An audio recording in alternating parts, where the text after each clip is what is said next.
नमस्कार, स्वागत है आप सभी का आज तक की इस हिमाचल पंचायत में।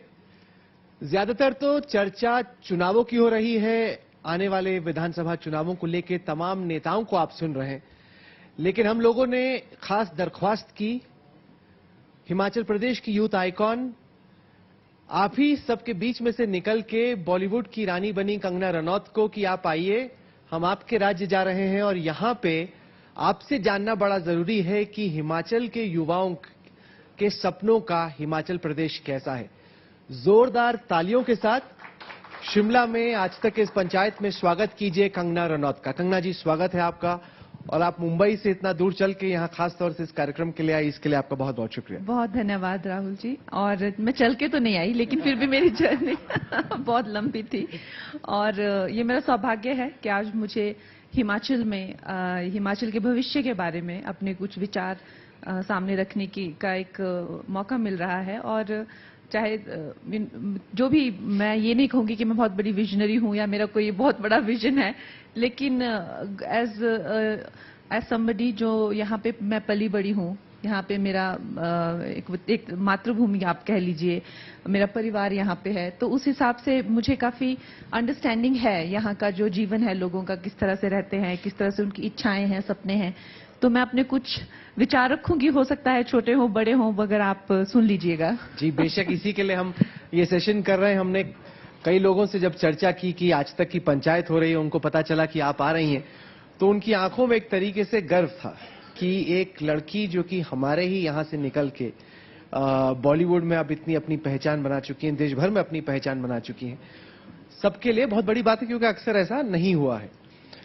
मैं शुरुआत इससे करना चाहता हूं कि आप अपना विजन बताएं। एक यूथ आइकॉन के तौर पे इसी राज्य से निकलकर देश भर में अपने अपना नाम कमाया, आपके हिसाब से आपके सपनों का हिमाचल प्रदेश क्या है और कैसा है? सबसे पहले तो आई थिंक एक हमारे देश में एक जो देशभक्ति की लहर चली हुई है, वो कोई भी इंसान हो, आई थिंक एक बहुत ज्यादा किसी राज्य में आइसोलेशन से आइडेंटिफाई करना भी उस के खिलाफ हो सकता है। तो मुझे लगता है कि ओवरऑल हमारा जो भारत के लिए एक ड्रीम है, वो एक माइक्रो लेवल पे जो है, हर राज्य पे आता है, हर इंसान पे आता है, हर व्यक्ति पे आता है, जिले में, प्रदेश में, गांव में, पंचायतों तक आता है। तो विजन यही है कि देश जो है वो दुनिया के सबसे ज्यादा प्रगतिशील देशों में से एक बने। और जहां तक अगर हम इंटायरिटी में देखें पूरे भारत को, तो इसमें इतने सारे राज्य हैं और हर एक राज्य की अपनी एक खासियत है। तो जैसे हर एक इंडिविजुअल की अपनी एक खासियत होती है, उसी तरह से एक पर्टिकुलर जो, जैसे कि हम जानते हैं, जो जिस तरह से हम बेंगलोर के लिए जो चाहते हैं, या मध्य प्रदेश के लिए जो चाहते हैं, या साउथ का कोई देख लीजिए, या पंजाब हो गया, या हिमाचल का, हर एक राज्य की एक अपनी ब्यूटी है, खासियत है। अब same model, same structure, same सपना आपका सबके लिए नहीं हो सकता। और इंटायरिटी में हमें यही चाहना है कि भारत जो है वो आगे निकल के आए, दुनिया का नंबर 1 देश बने, डेवलप्ड नेशनों में सबसे ज्यादा बड़ी ताकत बने। यही एक नेशनलिज्म यही हमें सिखाता है कि हमारा देश जो है वो सर्वोपरि हो। यही हमें देश प्रेम भी यही सिखाता है।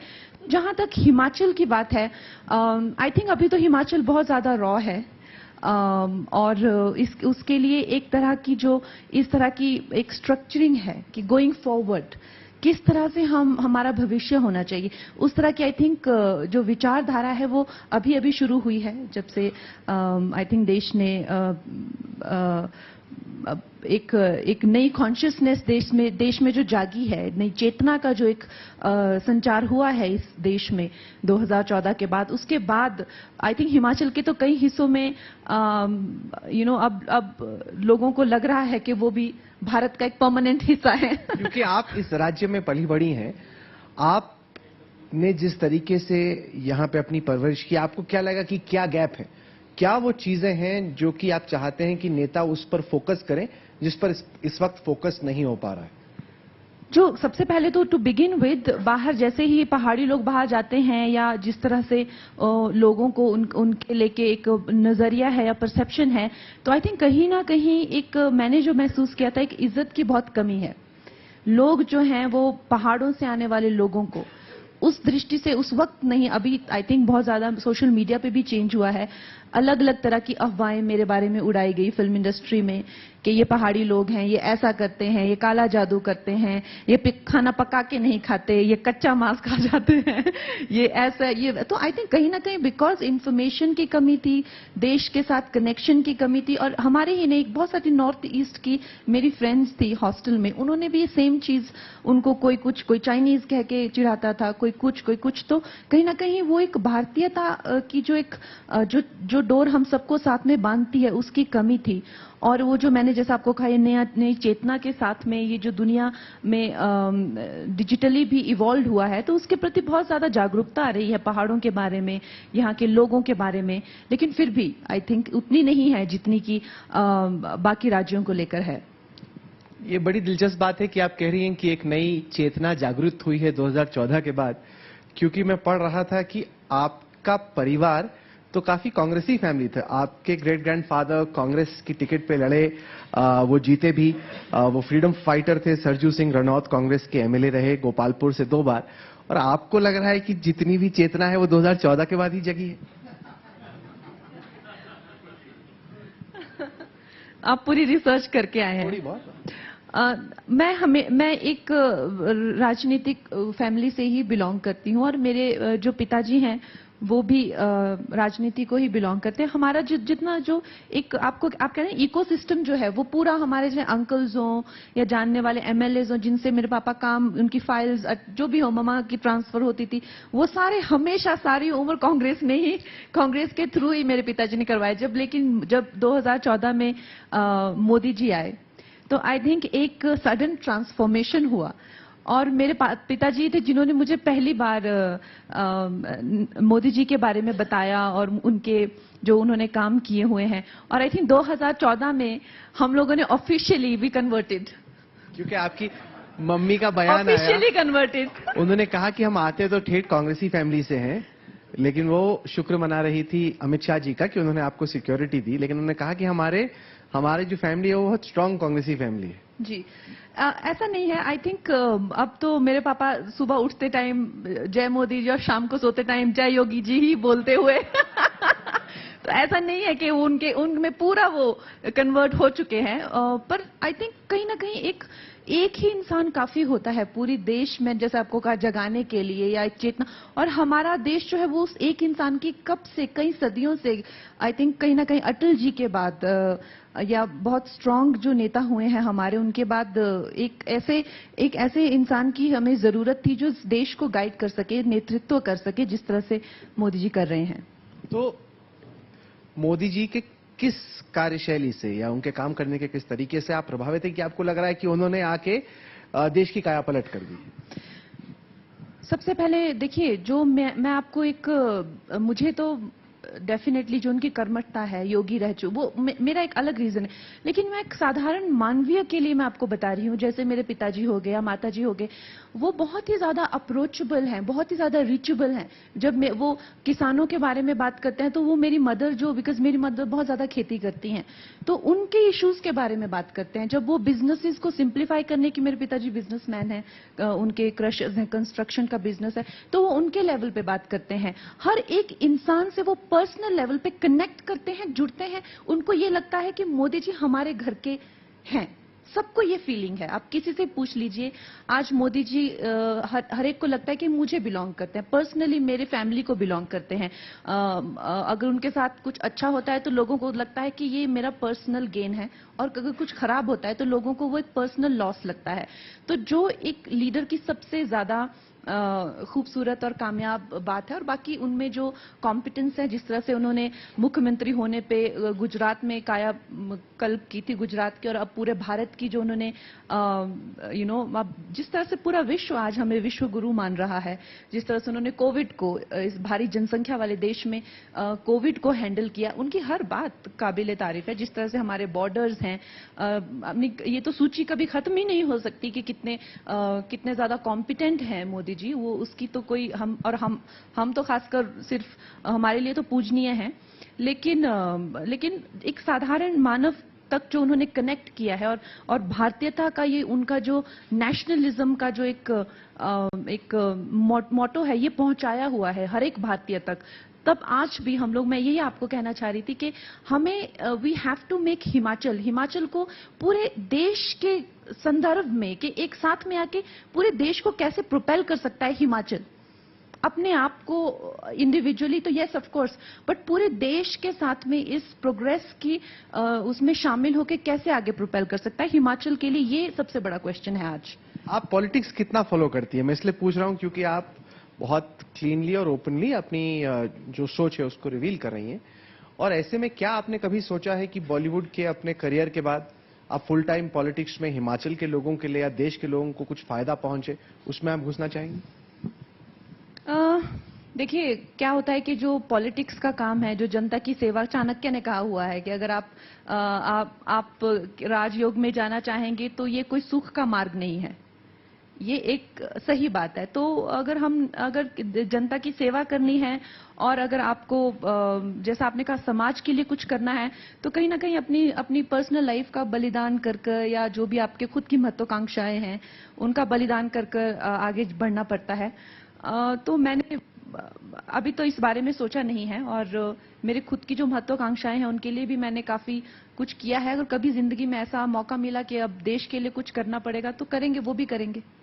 हमने काफी चर्चा की, राजनीति की, पब्लिक सर्विस की। कुछ मैं सवाल पूछना चाहता हूं बॉलीवुड को लेकर, क्योंकि इस वक्त लग रहा है कि बॉलीवुड में एक आइडेंटिटी क्राइसिस है।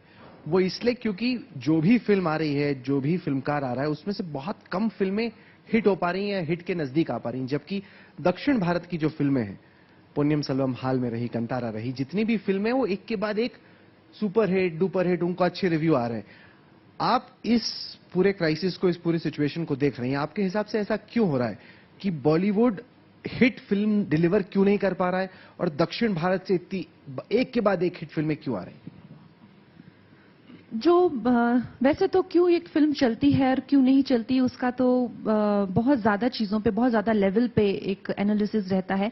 लेकिन ऊपर से अगर हम बात करें तो जो भी फिल्में चल रही हैं इस टाइम पे, अगर आप देखें तो वो बहुत ज्यादा भारतीयता वाली फिल्में चल रही है। कंतारा भी देखें तो भारत का एक ऐसा पहलू, एक पक्ष दिखाया जाता है जो कि बहुत ही माइक्रो लेवल पे डिवोशन या स्पिरिचुअलिटी से रिलेटेड है। PS1 भी वैसे ही रही है, चोलास के बारे में नाम सबने सुना था, उसके बारे में।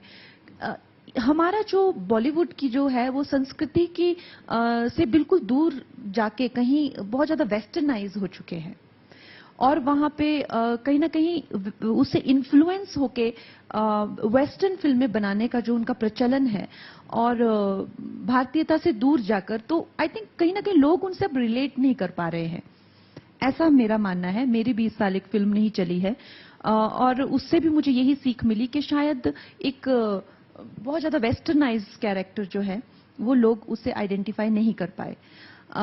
लेकिन जो हम भारतीय हैं, अब पहली बार जैसा मैंने कहा कि नई चेतना का ये हमारे उसमें वो हुआ है, तो भारत में भारतीय प्राउड फील कर रहा है अपनी संस्कृति पे, अपने पहनावे पे, अपने कलर पे, अपनी स्किन टोन पे, हर चीज पे भारतीय में एक there is a sudden sense of pride in Indians today, और वो उस प्राइड को जो है कनेक्ट करना चाहते हैं उसके साथ में, और जो भी उनके साथ में उसको कनेक्ट करा रहा है ना, उसको वो they are rooting for them.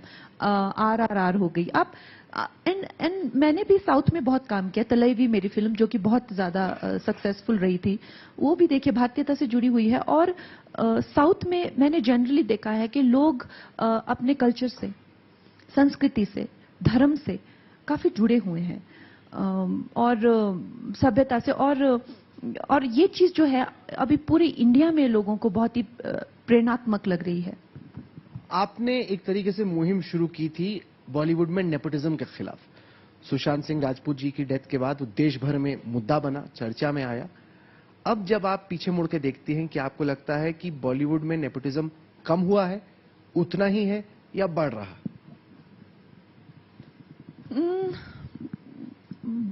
I think Bollywood में नेपोटिज्म कम तो नहीं हो सकता, क्योंकि कहीं ना कहीं वो एक क्लोज निट सिस्टम है जो कि उस पर आधारित है, जो कि विच इज ओके। लेकिन क्या अच्छी बात हो रही है कि अभी दर्शक जो है वो जागरूक हो गए हैं, जिन फिल्मों का आपने जिक्र किया कि ये फिल्में साउथ की चल रही हैं, उनके जो एक्टर्स हैं, चाहे उनको उनका नाम पता नहीं है, चाहे उनको उनके फैमिली का नाम पता नहीं है, ये पहले यही दर्शक थे जो कहते थे कि यार वो देखो वो फलाने की बेटी है, एक्टिंग तो नहीं आती लेकिन थोड़ी थोड़ी उसकी तरह लगती है तो क्यूट है, या ये फलाने का बेटा है, मतलब दिखता तो बड़ा खराब है लेकिन फिर भी यार चलो है तो उसका ही बेटा ना, वो मेरा फेवरेट हुआ करता था। तो ये हमारे ही देश की जनता थी जो डिस्काउंट देती जा रही थी इनको। लेकिन अब वो जनता बिल्कुल बदल गई है। अब वो जो है वो कह रहे हैं कि ये सब नहीं चलेगा, और ये जो जागरूकता है ये साधारण लोगों में आई है, और ये लोग कह रहे हैं कि आप अपना काम करके दिखाओ। और सबसे ज्यादा अगर आप देखें कहीं ना कहीं स्टार कल्चर भी खत्म हो गया है। There are no stars today. Why is that? क्यों है कि स्टार कल्चर? क्योंकि ये सही बात है, राजेश खन्ना, अमिताभ बच्चन, शाहरुख खान, सलमान खान, उस लेवल के आज के स्टार्स नहीं हो रहे हैं। ऐसा क्यों है? क्यों स्टार कल्चर खत्म हो रहा है आपके हिसाब से? क्योंकि आई थिंक वो जो एक जमाना था उसमें आपको एक हवा बनाया जाता था, चाहे मीडिया के थ्रू, मैगजीन्स के थ्रू, या लोग राजेश खन्ना जी को देखते थे तो वो गिर के बेहोश हो जाते थे। क्यों? क्योंकि आपने एक उनकी इतनी एंटिसिपेशन बनाई है। ये मैंने कई लोगों से सुना है कि लोग खड़े खड़े बेहोश हो जाते थे राजेश खन्ना जब आते थे। तो क्या मीडिया और क्या उनका एक वो रहा होगा, ऑरा रहा होगा। और आज वो ऐसा नहीं है। क्यों? क्योंकि हमें कहीं ना कहीं डिजिटल के थ्रू या जितनी भी हमें इंफॉर्मेशन मिलती है उसके थ्रू अब हर इंसान ने, अगर आप कोई भी बड़ा स्टार कोई पोस्ट करता है कुछ भी, तो 50 कमेंट आते हैं कि तुम्हारे बाल ठीक नहीं लग रहे, या तुम ये हो, या रोज ऐसे मत निकला करो, या 5 लोग अपने कुछ जो है उनको कमेंट करेंगे। आप पढ़ती हैं अपने इंस्टाग्राम पोस्ट पे कमेंट्स? मैं तो नहीं करती, लेकिन मुझे पता है ना कि लोग किस तरह के कमेंट करते हैं। तो वो एक इल्यूजन खत्म हुआ है। और सबसे बड़ी बात इसमें ये हुई है कि एक साधारण मानवीय आज इतनी थिंकिंग रखता है, इतनी कैपेसिटी रखते हैं कि वो खुद निर्धारित करते हैं कि अगर मुझे अपना रोल मॉडल चाहिए तो मैं इनको क्यों बनाऊं, कि मैं श्री रामचंद्र को अपना रोल मॉडल क्यों नहीं बना सकता, कि मैं ये महान इंसान को अपना अब्दुल कलाम को अपना रोल मॉडल क्यों नहीं बना सकता, या मैं ये जो भी हो किसी और फील्ड में हो कि मैं उनको अपना रोल मॉडल, मैं इनको क्यों बनाऊं, लुकों को अपना रोल मॉडल। सो ये जो है ये साधारण मानवीय में ये एक चेतना आई है, जो इसका कारण है कि the star culture is completely ruined now. ये ऐसा ही रहेगा आपको लग रहा है, या आपको लगता है कि ये चेंज हो सकता है, जो स्टार कल्चर एक तरीके से खत्म हो रहा है क्योंकि लगातार लोग देख रहे हैं इंस्टाग्राम पे, ट्विटर पे? नहीं, स्टार्स तो होंगे, लेकिन अब लोग जो हैं उनसे एक्सपेक्टेशंस बढ़ गई है कि अगर तुम्हें स्टार बनना है, और अगर तुम स्टार, अब लोग जैसे क्वेश्चन कर रहे हैं कि आपने यहाँ पे इस जगह पे क्या चैरिटी की, या आपने जो है ये 50 खुद मुर्गे खा के हमें भाषण दे रहे हो कि वेजिटेरियन बनो, या आपको हमने उस दिन देखा आप अपनी उसमें सगाई में इतने सारे पटाखे फोड़े, अब हमें भाषण दे रहे हो आप, ऐसा क्यों किया आपने। तो लोग क्वेश्चन कर रहे हैं और आपको प्रूव करना पड़ेगा कि भाई I am the right role model, और उसके लिए how far you going to live up to that और not, do you have the stamina to live up to that. ऐसा नहीं है, आज भी हमारे रोल मॉडल्स हैं, लेकिन जनता क्वेश्चन कर रही है और आप जवाबदार हो। पहले की तरह नहीं है कि फोकट में मीडिया वालों ने बोला कि ये सुपरस्टार है तो आप सुपरस्टार बन गए, ऐसा नहीं है।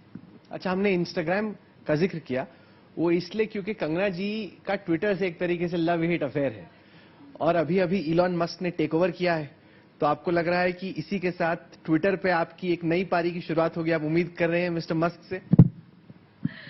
ट्विटर पे मैं 1 साल के लिए थी और ट्विटर 1 साल भी मुझे नहीं झेल सका।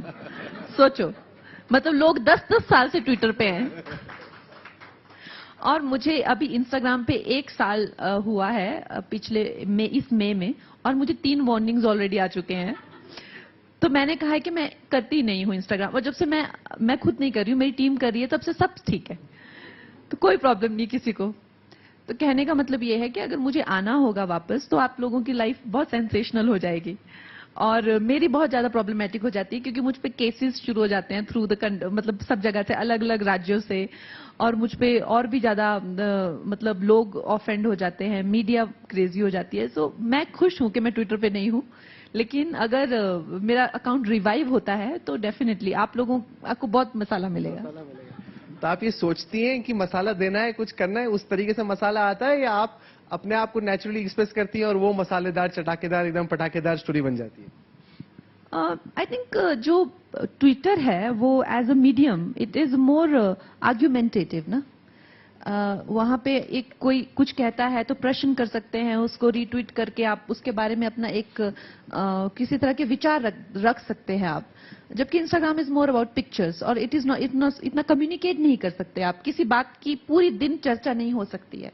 ट्विटर पे एक बात की पूरे दिन चर्चा की जा सकती है, मतलब बाल की खाल निकालने जैसा काम है, और उसके साथ में फिर आपके साथ और लोग जुड़ जाते हैं, this wing versus that wing, तो फिर और भी मजा आता है, टीम्स बन जाती हैं।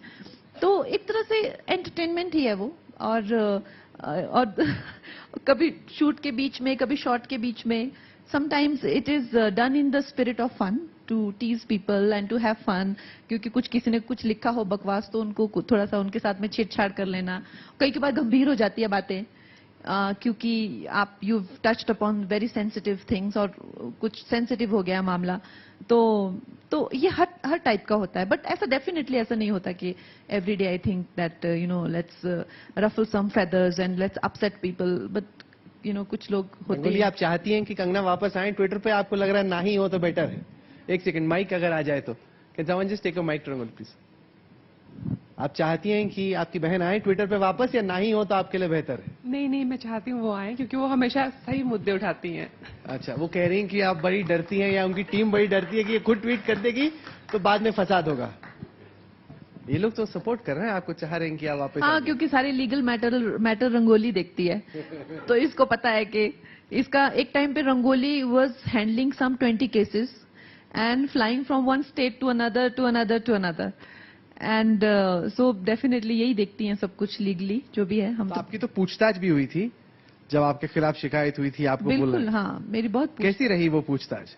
कॉप्स हाँ, कॉप्स तो मुंबई में बहुत अच्छे पुलिस, मुंबई पुलिस बहुत स्वीट है। आए, चाय वाय पिलाई, उन्होंने कहा मैडम बैठिए आप बातें की हम आ गए। बाकी तो क्या ही पूछताछ करनी होती है, क्योंकि वो ट्विटर पे जैसे मैंने आपको कहा कुछ ऐसे ही फ्रिवलेस से मैटर होते हैं। लोगों को क्या होता है कि जैसे मैंने आपको कहा कि कुछ पॉलिटिकली भी मोटिवेटेड होते हैं जो एफआईआर्स होते हैं, तो आपको आपका बेसिकली तंग करना, आपको किसी तरह से शूटिंग में इश्यूज करना, ये सब करने के लिए आपको फंसा दिया जाता है, लेकिन उनके कुछ मायने नहीं होते हैं। वो कोर्ट वालों को भी पता होता है, कॉप्स को भी पता होता है। नहीं, पर क्योंकि आप मोदी जी के पक्ष में इतना ओपनली बोल रही हैं, इसके चक्कर में आपको लग रहा है अब आप विरोधियों के निशाने पे आ गई कि वो कोई वजह खोजते हैं कि कंगना को किस तरीके से अटैक किया जाए, या कोई केस किया जाए, या उन पे किस तरीके का हमला हो, और ये आपके लिए क्या एक सिरदर्द बन रहा है?